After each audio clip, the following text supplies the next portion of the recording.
Kita ke informasi pertama pemirsa. Dalam negosiasi resiprokal 32% di Washington DC, pemerintah Amerika Serikat sepakat memberikan kesempatan bagi Indonesia untuk menyelesaikan tarif impor. Ya, dalam kesepakatan awal, Indonesia dan Amerika sama-sama meningkatkan kerjasama dagang, salah satunya di bidang sektor strategis seperti mineral.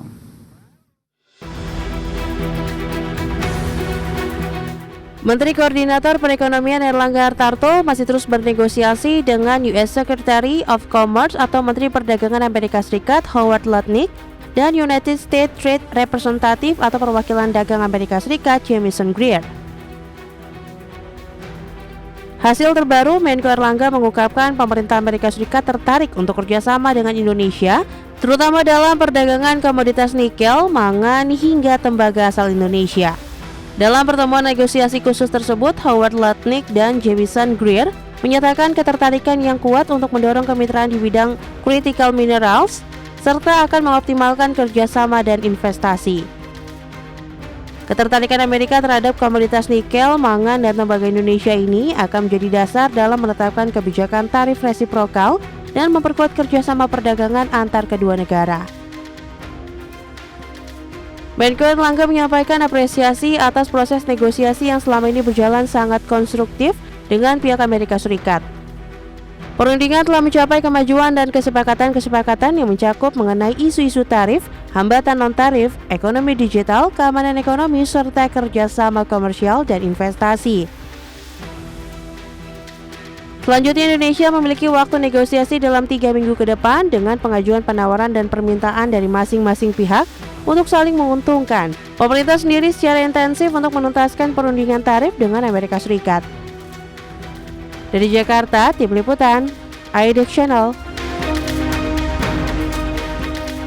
Menteri BUMN Erick Thohir menyatakan saat ini pihaknya masih menunggu keputusan akhir dari pemerintah terkait tarif resiprokal Amerika Serikat sebesar 32%. Meski demikian, dari hasil rapat terakhir, menurut Erick Thohir, kementerian mendapatkan tugas dari pemerintah untuk bisa menjaga swasembada energi, serta fokus pada investasi di luar negeri melalui Danantara, termasuk pengadaan pesawat terbang yang masih harus dioptimalkan.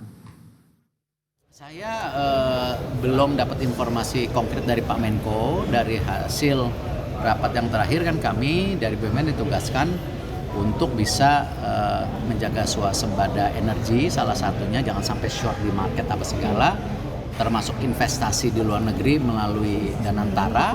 Ya itu yang kita sedang fokuskan termasuk.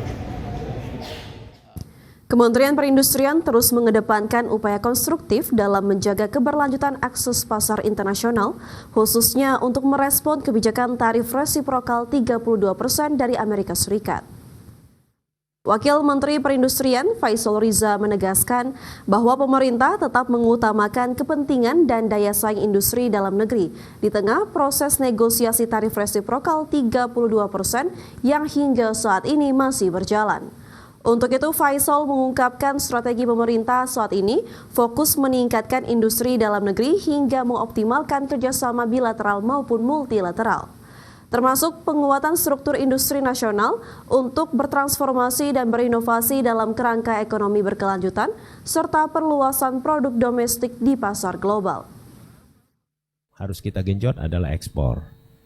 Pasar ekspor ini selama ini didominasi oleh komoditas. Saya harus sampaikan secara jujur bahwa komoditas misalnya batu bara dan komoditas sawit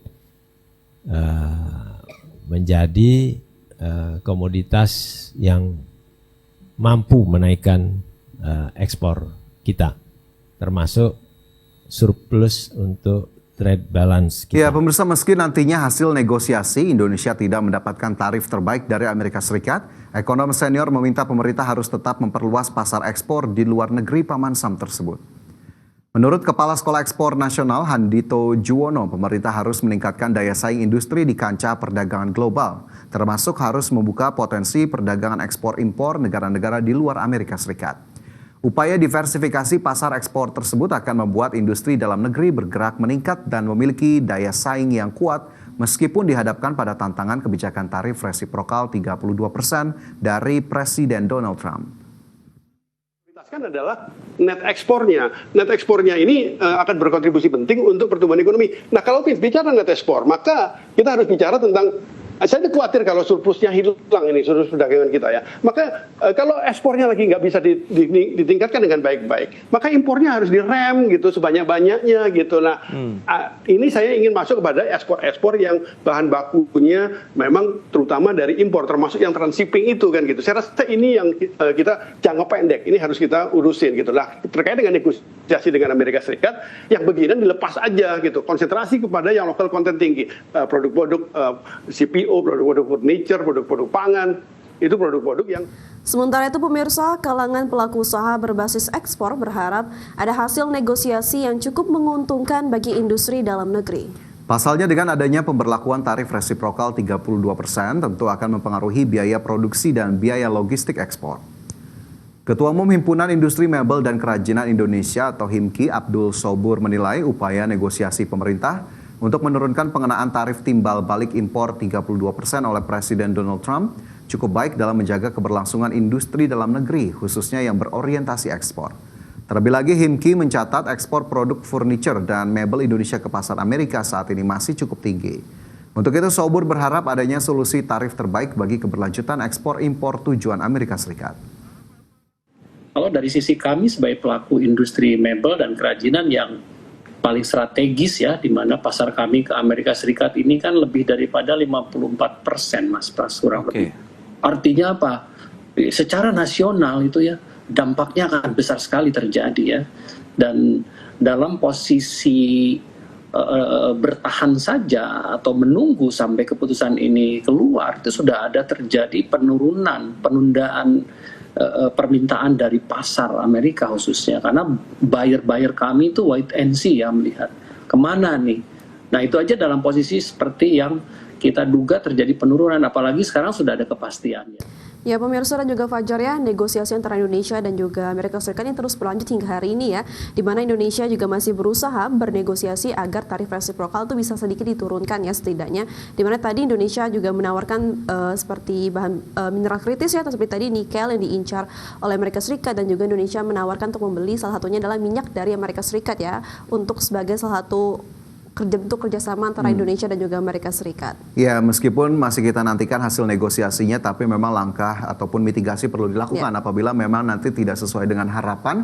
Bagaimana kemudian jika memang tarif 32% tidak berubah, sektor-sektor apa saja yang memang berpotensi terdampak, dan ini harus segera dipersiapkan ataupun diantisipasi agar kemudian dampaknya tidak semakin parah, meskipun kita harapkan juga berbagai sektor industri ataupun bisnis bisa kemudian mengalihkan lah dalam tanda kutip untuk kemudian pasar ekspornya tidak hanya ke Amerika, tapi juga ke pasar-pasar alternatif lainnya. Baik, kita ke informasi lainnya pemirsa. Gubernur Jawa Timur Hovifah Indar Parawansa diperiksa KPK terkait dugaan korupsi pengurusan dana hibah Pokmas tahun 2022. Dan informasi selengkapnya tetaplah bersama kami di Prime Market Highlights.